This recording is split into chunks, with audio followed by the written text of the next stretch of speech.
cards like Dragon Whisperer alongside of Lightning Berserker. So this is a deck that we saw a lot of last year during that standard season. I've seen very little of it thus far, but there are some new attractive additions for this sort of strategy. This is an aggressive take on the deck. There's 4 copies of Dragon Whisperer, which is a natural addition. It's double red in the mana cost and is something powerful to do with all of your mana left over. You see Zurgo Bellstriker here as well. Lightning Berserker, so a lot of the mono red action, but a little bit more double red and triple red centric. Purpose as well. Yeah, on the surface, I imagine Chris is going to assume he's playing against mono red, Atarka red, and we'll see whether or not his play reflects that. Travis starts on Zurgo Bellstriker, whereas Chris on the draw just has a temple. So this is the traditional spot where you'd, know as a temple deck, you know that you're behind. Zurgo will swing for 2, and Travis will play a Lightning Berserker. So on the surface, this is Atarka red, right? Exactly. It's going a little bit higher up the curve. Oddly enough, no copies of Perforos. That's just a card I would assume would have been here.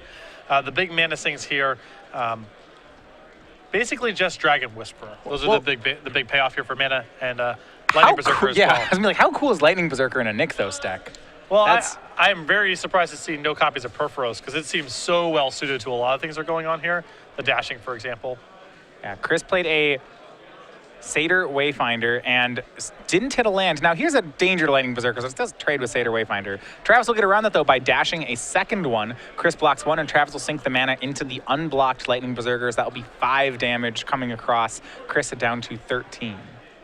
And the Lightning Berserker returns to hand. Some other, the heavy on red mana sort of cards, Eidolon of the Great Revel, Flamewake Phoenix, goes up to Stormbreath Dragon, Ash Cloud Phoenix, Thunderbreak Regent.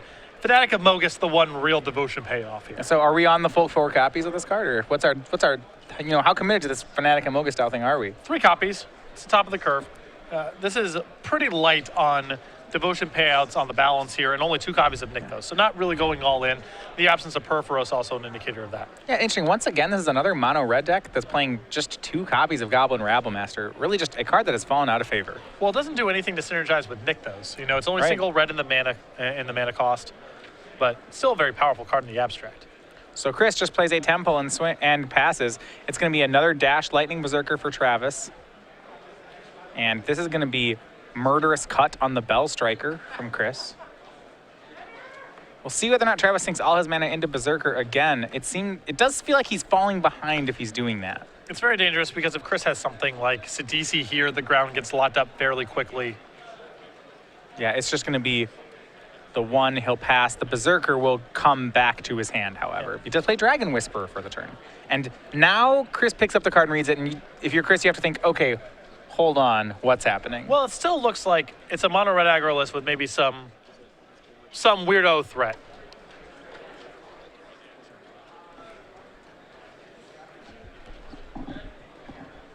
Yeah, Death Mist Raptor to play for Chris, and a 4th land into play tapped. You see Travis coming up on lands a little bit here. His hand has Lightning Berserker, but also has Crater's Claws, Thunderbreak Regent. He really would like a 4th mana available to him. Yeah. Especially now, I mean, that's a pretty top-heavy hand right there. Yeah, Ash Cloud Phoenix, Stormbreath Dragon. This is the kind of hand that if he had his early drop creatures and had a Nykthos instead of Mountain number 3, I think we might have actually seen Travis not trade off his creatures as quickly, and we would have seen this deck start to power out larger threats. Exactly. With Thunderbreak Regent into something like Crater's Claws, there's an incentive here for Travis to just keep his board as intact as possible. With no Nykthos, though, he's just sort of on this awkward mono-red beatdown sort of plan. Now, that still may be good here. Yeah.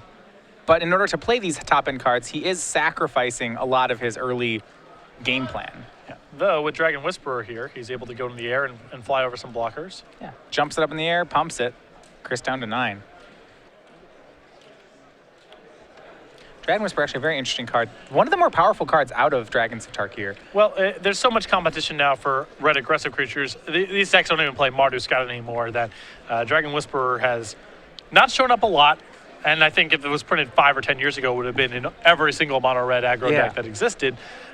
That said, I think it is an attractive option for Nykthos-centric decks because it's double red, and it's a awesome mana sink. And it's an early aggressive play as well. So we don't see a lot of red devotion strategies, but Dragon Whisperer feels like it slots right in. 5th land for Chris. Now we'll see what he gets to go toward. As he starts to work up toward the higher end of his deck, he does have some attractive options. Starts to get cards like Whip of Erebos that could be really big problems. Whip of Erebos is the biggest problem, possibly in the format for a mono red aggressive deck. Now, Travis's deck has a little bit more punch than your average mono red beatdown deck, so it is not all doom and gloom necessarily if Whip of Erebos shows up, but that's the card Travis has got to hope to avoid or kill Chris before he can get to it. Yeah, Dragon Whisperer could actually, in theory, compete with the late game of a Whip of Erebos. Whereas if you're playing, I think, a Tarka Red, once they play a Whip and start swinging in, the game is kind of over. But if you have a Nykthos and a Dragon Whisperer, you could start pumping out dragons and maybe erase Whip. But this is the play which, I mean, you really don't like seeing this. So the 5-mana face-down morph go in these Deathmist Raptor decks is so scary. It can be Den Protector getting back something like Murderous Cut. Now Travis does hit his Nykthos. Is it too late, though? Well, this is a pretty good spot here because Chris probably has to use his Murderous Cut here, getting rid of the Thunderbreak region. That's 3 points of damage on the way out. And then you're getting closer and closer to Crater's Claws being lethal. Yeah, so Travis, you see, wanting to keep his devotion intact. And now he's kind of shown what's going on with this Nykthos Thunderbreak Regent play. Now Chris knows, hey, wait a second, you're not a Tarka Red. You're doing something a little different.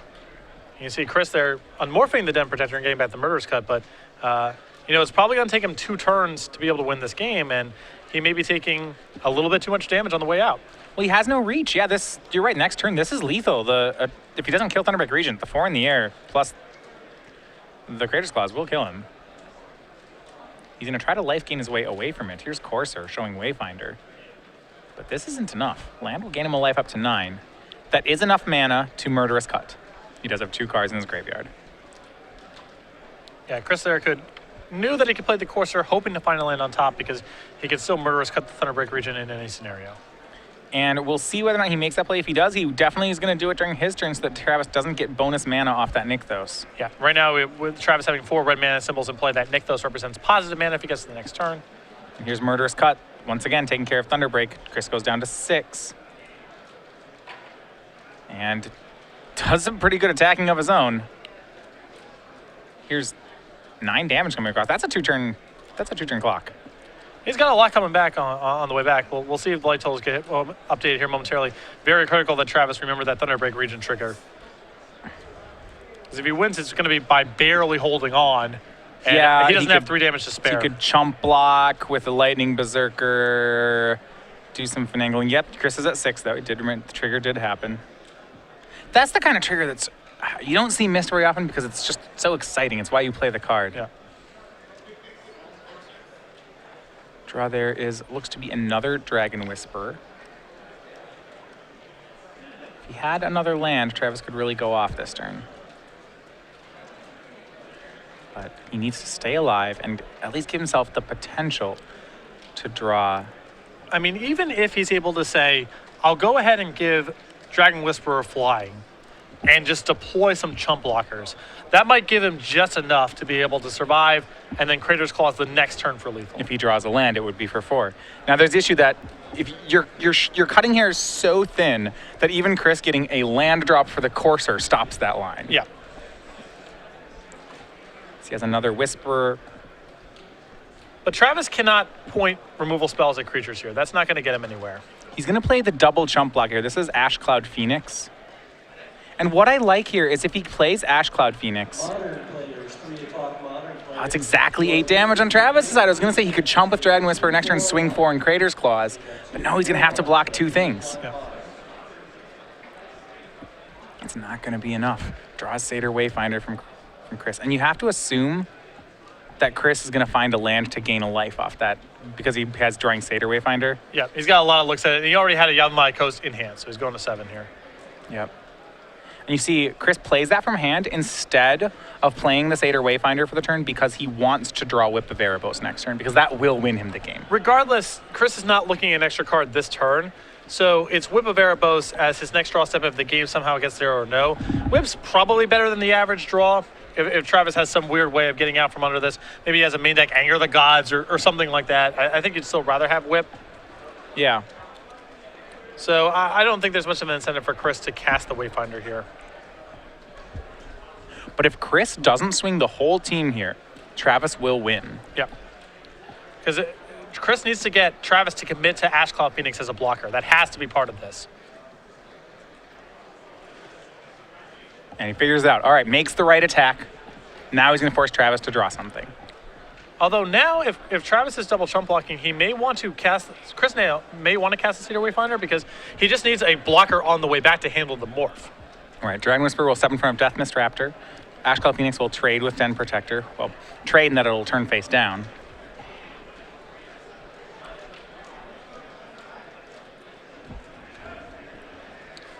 So now I think Chris is supposed to cast the Cedar Wayfinder even with Whip on top because he just needs to protect himself from next turn. Yeah, you'd say the Whip closes out the game next turn, but he already has the game closed out next turn. There's no next turn. If Travis is killing him on this turn or he's not winning the game, and Chris is better served just having a chump blocker.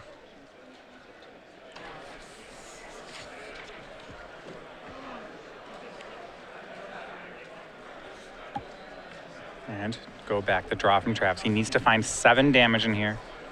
That is a tall order based off his hand. And the draw step of Zergo will be of no help.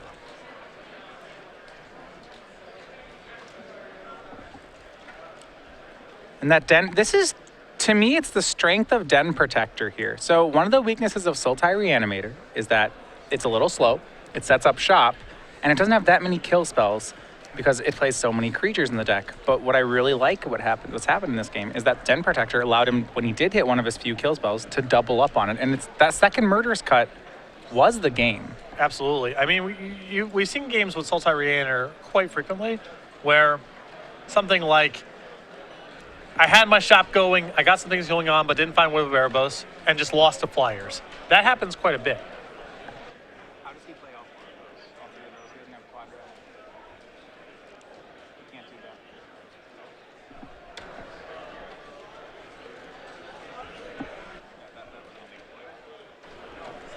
Well, Travis is going to play a bunch of blockers onto the board, try to survive another turn. He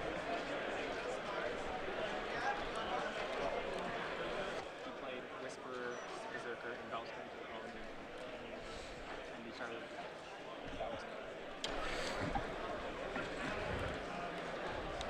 Yeah, and there is a pause for Judge here. There was a Judge play. See, yeah, he didn't actually have quad red to make all of those creatures. Yeah, Nykthos isn't providing any colored mana in this spot, so and every card that Travis played last turn was a red mana symbol card, so that deployment there from Travis was not legal. Yeah. So the judge is going to make a ruling on it in this situation. This is interesting. So what happens, in this situation? First, the judge will determine can they rewind it. Now, Chris has already drawn a card, played a land, so it's up to the judge's discretion if they want to go all the way back.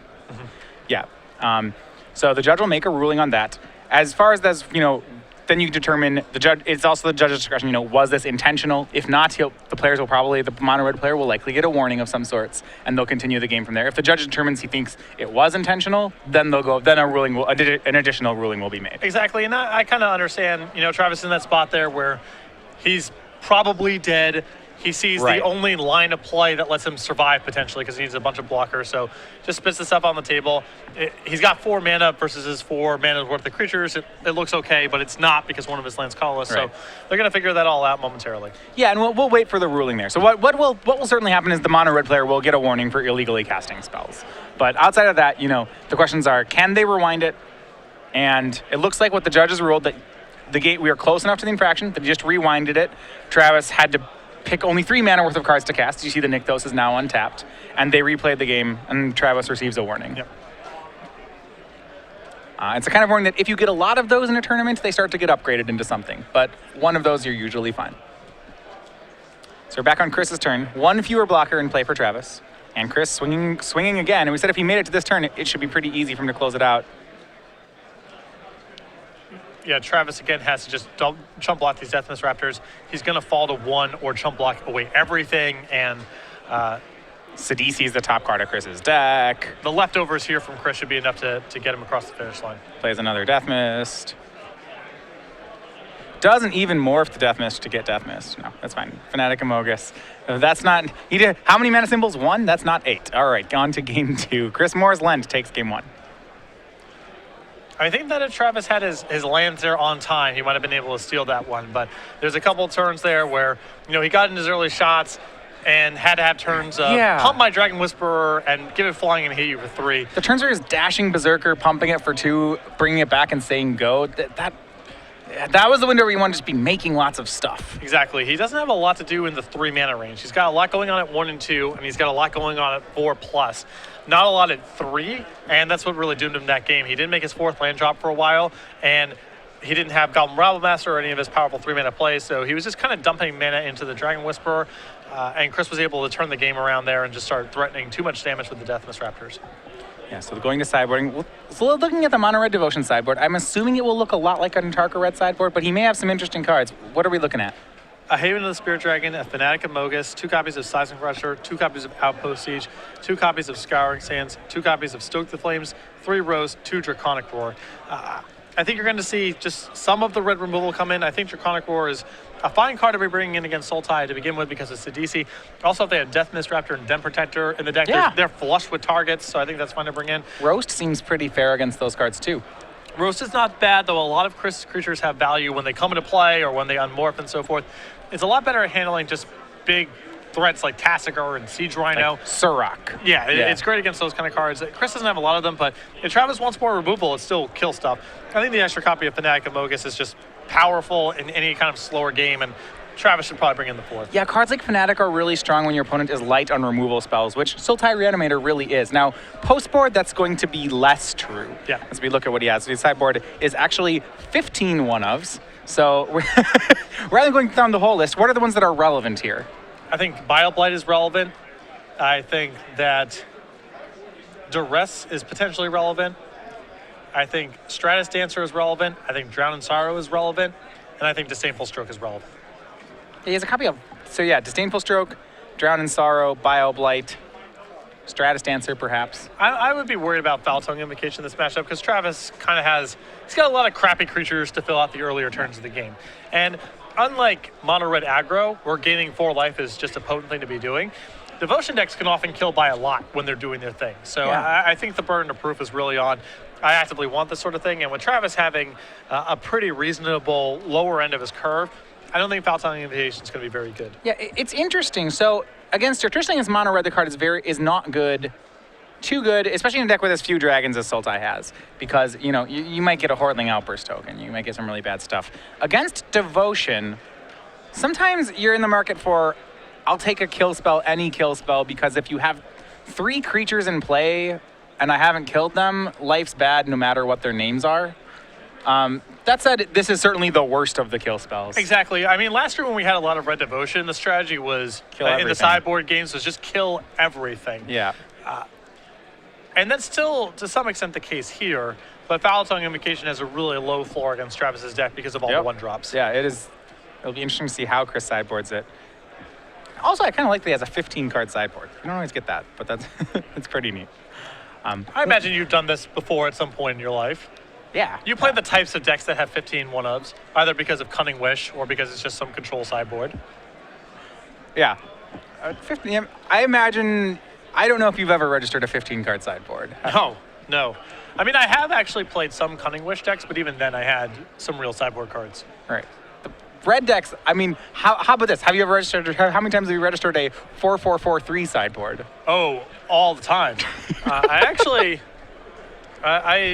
I went back, I'd have to look, but I have 2 Legacy open top 8s and a standard open top 8, and I think all of them were 4-4-4-3 sideboards. Yeah. I'd have to go back and look, but I'm pretty sure that's the case. You're only playing the best cards, and in this matchup, this card is slightly better, so we play this one instead. When I've dabbled in zoo decks, the Grand Prix Portland back here on Modern a little while ago, Invitational in Indianapolis, then I had more 1-subs and 2-ofs in sideboard because you have some options.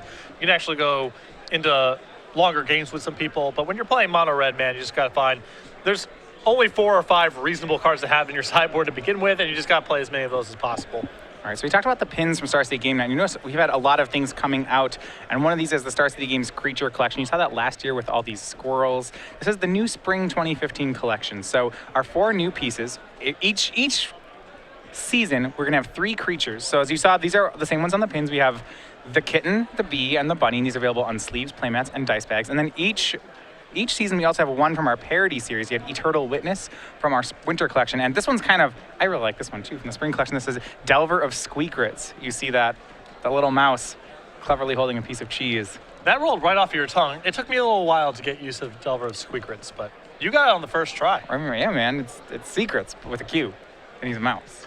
No, I mean, it's not that I didn't get the joke. It's that I was just having some trouble with the pronunciation.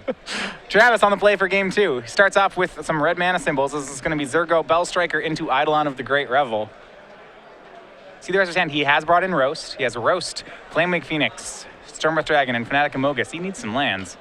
But big time. The same story from last game. I mean, he's got to find a lot of mana here to be able to deploy his hand. Even Nykthos doesn't guarantee anything because he's only got the 3 red mana symbols in play right now. Second Temple from Chris, but nothing else on Travis' side. He does have a great 3-drop, though, so it wasn't that bad. He drew Rabble Master. Already had a 3-drop in Flamewake, though. Really wanted the Mountain. And now we go for Courser of Krufix, and the grind begins from the Sultai deck. Deathmist Raptor waits on top. Travis needs a land. Well, and he hits. So he's got Roast in hand, too, so he's got an answer to the Courser. This is not a bad turn. Drawing a land here is great. I'm going to roast away the Courser. He had depth between Flamewake and Courser. Now, both players taking damage got shocked off each of these plays, the Courser and the Roast. But this is way better for Travis than it is for yeah. Chris. I mean, Chris has to really protect his life total in this matchup, and Travis can be very aggressive about using it as a resource. Well, Chris is down to 8. Remember, there's a Fanatic Amogus in Travis's hand, so this is 1 Flamewake and 1 Fanatic from dead.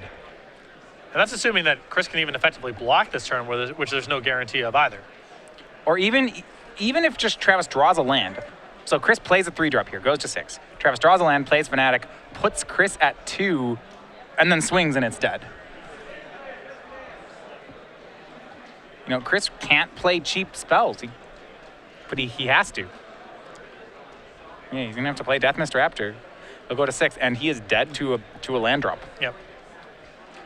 Yeah, all of his plays here that are reasonable trigger the Eidolon. Yeah, you can't play Whip. That doesn't really do anything. It goes to 6. Even Flamewake Phoenix from Travis, even if he misses the land, but he doesn't. Fanatic, that deals 4. Chris is at 2. Yeah, this attack just comes across the lethal. Yep. Game 3. Redding it up. Nice. All right. I like that.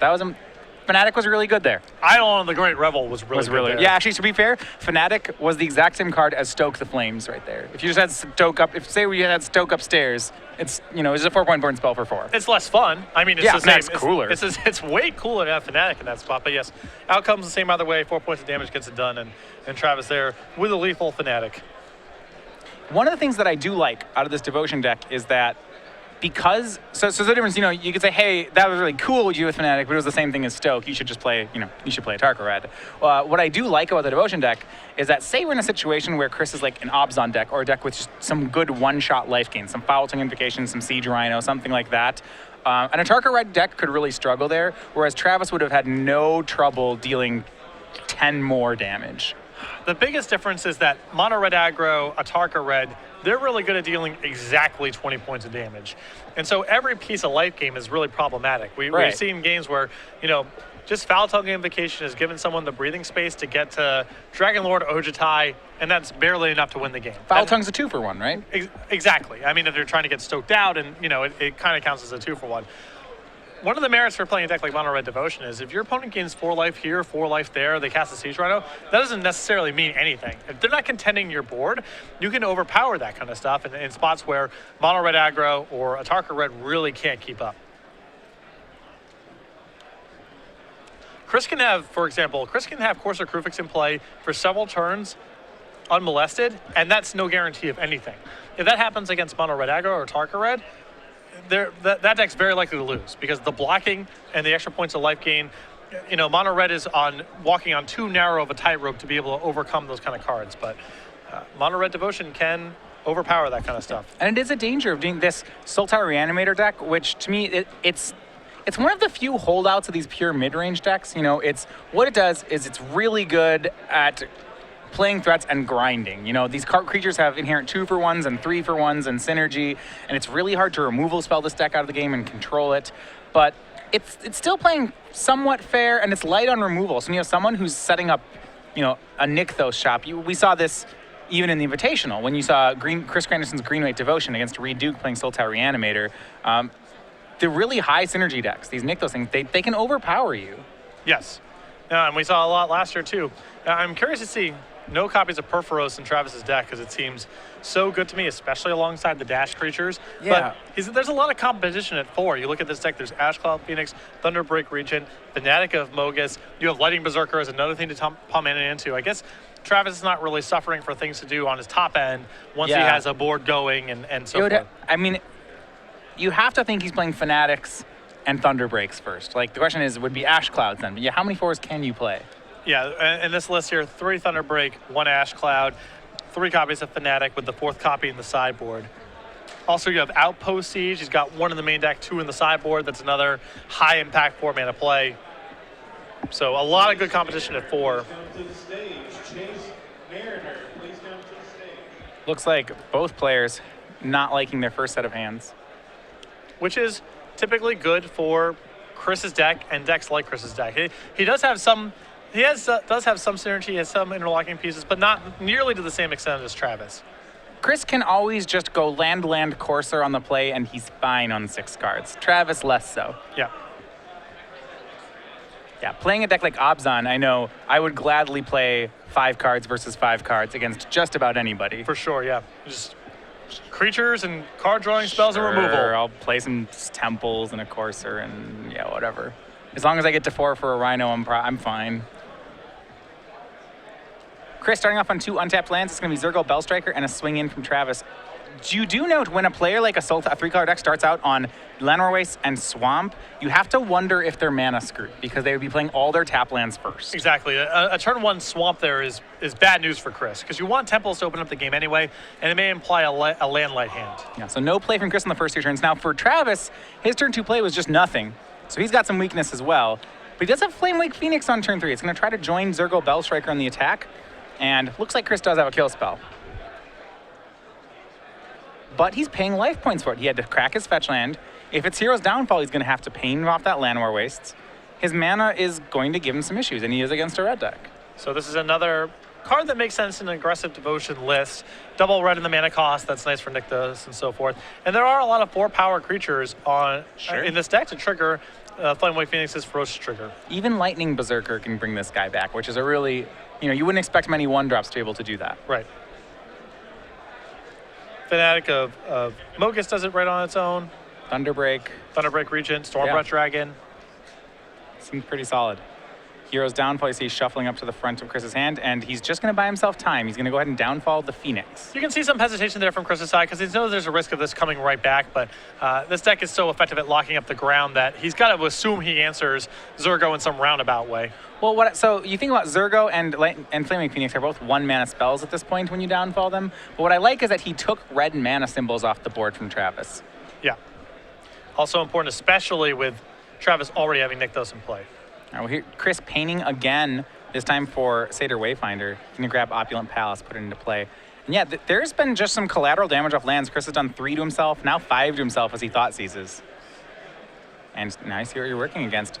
Rabblemaster, Draconic Roar, and a dragon to go with the roars. Yeah, this has to be one of the 2 creatures. It's Rabblemaster is the biggest short-term threat, but the Stormbreath Dragon is powerful later on in the game, also turns on all those Draconic Roars. And if Chris has other creatures in hand that can die to Draconic Roar, he has to get Stormbreath out of the hand. Yeah, and it's so hard leaving your opponent with a Rabblemaster on this board, right? But he's going to do just that. Yeah, it doesn't look good, but Christopher's at 11 right now, and I just don't think he can afford to have those Draconic Roars playing his Searing Blaze. He needs to use some cards like Sidisi to stabilize this game, and he can't do that if he's taking damage along the way. All right, Bellstriker and a Goblin swing in. Rabblemaster was the play from Travis.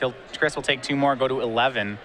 Or 9. 11 was off the Thoughtseize. Did Travis hit the land? No, he did not. He hit Lightning Berserker. And now you got to count red mana symbols, because if that Berserker gets big enough, then the dragon's going to come with it.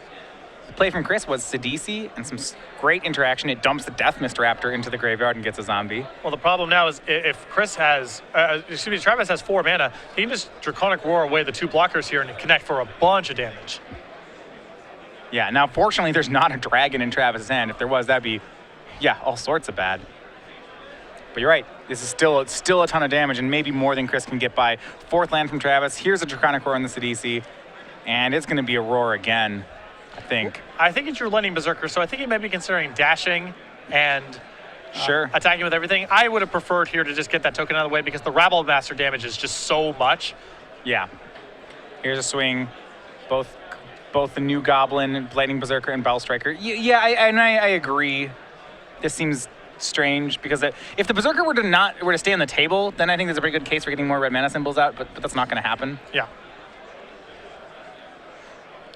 And now Chris might actually have to block this turn no matter what because he knows he can't block next turn. Or at least Travis always has the option of making Chris unable to block next turn. Question is if he wants to block he probably has to block the Berserker. Does he want to block the Goblin or the Berserker? Probably the Berserker, because again, if he's anticipating not being able to block with this next turn, then he's got to get the highest value thing off the table right now while he can. Oh, because he thinks he's going to get Draconic Ward? Yeah, he knows that Travis still has a Draconic Ward left in hand, so he can't count on the zombie blocking next turn. If he blocks, I'll throw the other thing though. If he blocks the Goblin and then draws another creature, well, you can't Draconic Ward two things. Sure. So yeah, he's going to go with the Goblin. He'll take 4, go to 5.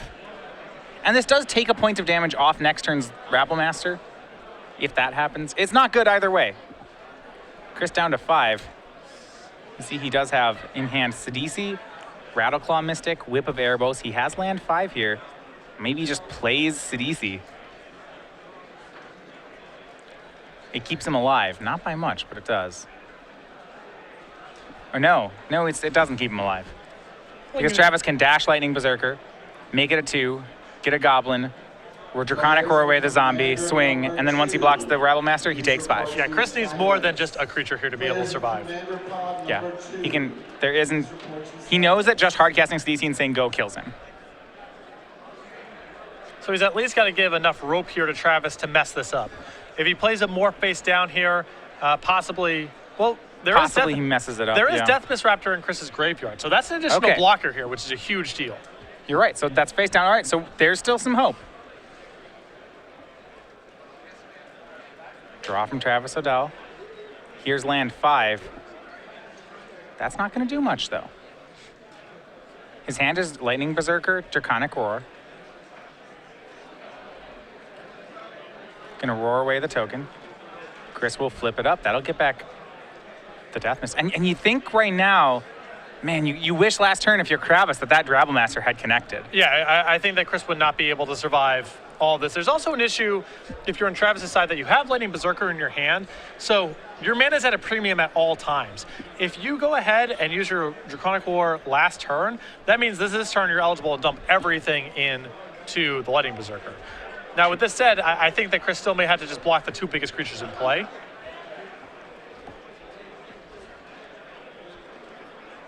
So it's not all doom and gloom here for Travis, but I think he could have...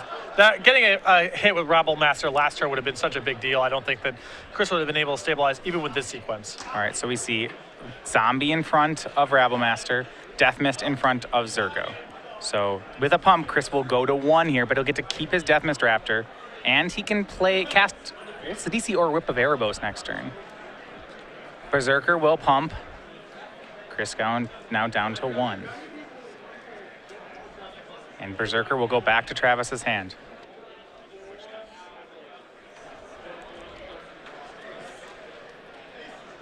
Let's see what Chris goes for. But Chris is going to have 2 blockers against 2 attackers, and if Chris gets the next turn, then Whip of Erebos suddenly is a huge deal. If Travis draws a land, Travis has a line to win. He can play Lightning Berserker, pump it 3 times, go to combat, bring back Phoenix, and kill Chris here.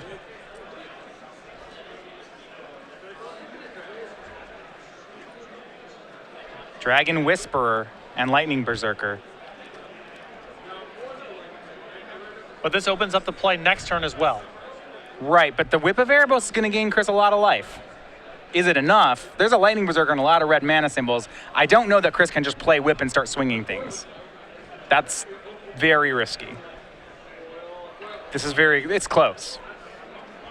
Because committing an attacker here is an enormous cost. Right. But he has to, because he knows that Dragon Whisperer can jump. So he's going to play Whip. He's going to have to swing something. I can't imagine he can swing 2 creatures, because then he can't afford... He needs to leave back a blocker for Lightning Berserker. Yeah.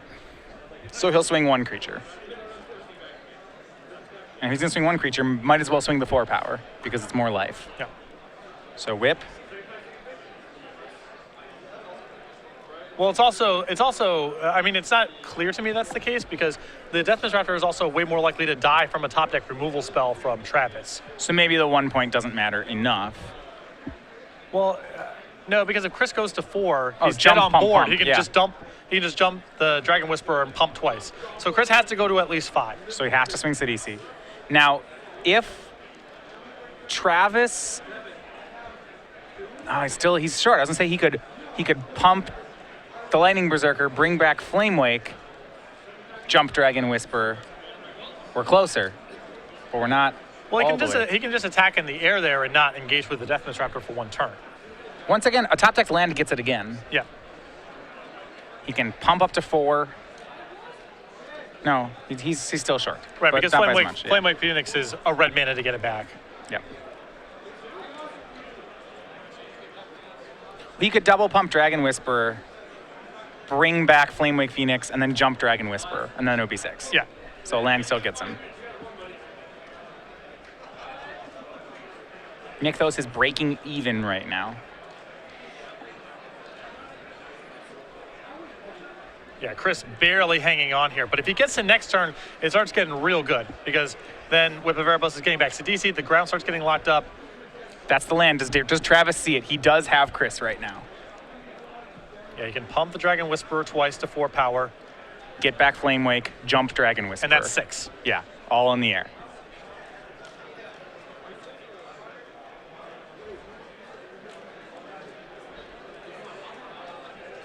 See if he does it. 1 mana to jump Dragon Whisperer. He does not. He's just going to swing it in the air and pump twice. Chris down to 1. I mean, that's a stay of execution. Now Chris gets a big opportunity on the way back here. He's missed. He did the right play, except he missed forgot he had a Flame Wake Phoenix in the yard. Yeah. And that could have come back and done it. And it may cost him the game. Here's Sidisi whipped back, and I think it looks like it might. This is a lot of life points from Chris. So both Sidisi's in play, Zombie in play. And hitting Zombie is such a big deal here because it leaves him with a blocker on the way back to check Lightning Berserker.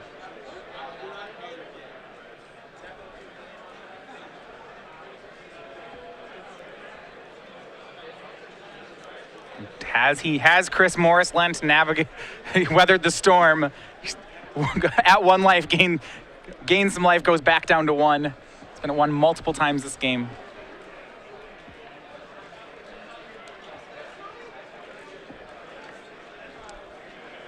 Now, there is a point at which, I was saying, eventually he may have to worry about Dragon Whisperer making guys. We're a ways off that, but it's not. Yeah, we're pretty far unreasonable. away. I mean, Travis needs a ton more mana for that to come into play. And there still are top decks that just kill Chris if he's not careful here. Yeah. Crater's Claws, for example, is really bad. Stormbreath Dragon probably kills him.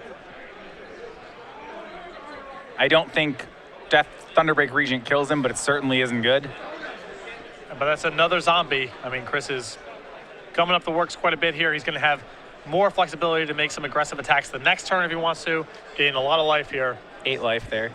Yeah, he goes up, gains 7, goes to 8. So both players at 8. This is Travis's last chance to win, and I don't know if he has 8 damage anymore.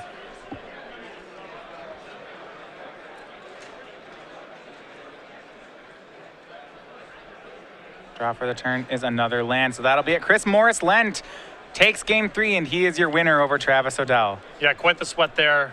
Travis had it. I mean, it involves something in the graveyard, and that stuff gets missed all the time. But once he misses the kill that turn, Chris is going to turn around and lock that game up real fast with Whip of Erebos. Well, for Chris Morris Lent, congratulations. He starts the tournament 5-0, and once again, he is leading the charge here in the Northwest.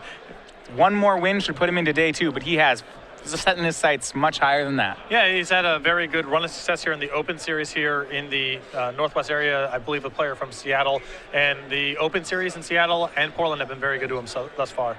Congratulations here. And still Ty Reanimator, not the deck I expected to see doing particularly well. These mid-range decks have been a scary place to be in a format of mono reds and Esper Dragons.